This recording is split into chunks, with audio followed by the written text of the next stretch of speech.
Gagit siya dito. Checkpoint ba to?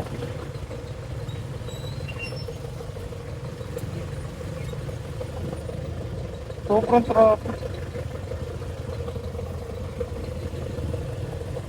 Hindi naman ah.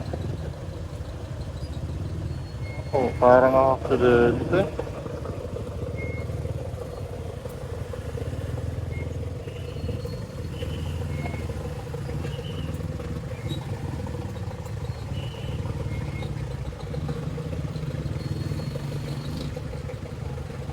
Hindi nakagalaw oh.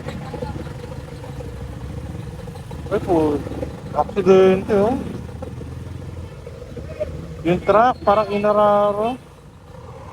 Ah, pati ito nabangga. Isa, dalawa.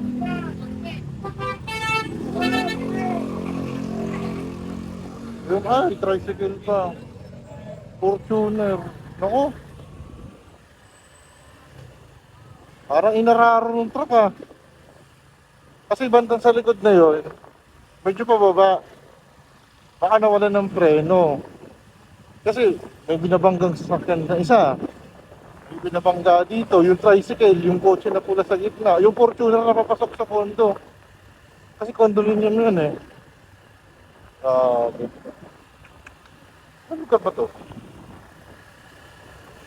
Pag-isado. Eh, doble ingat ha. Di mo, kahit maingat ka nasa unahan ka, hindi mo sigurado yung nasa likod mo. Grabe yun.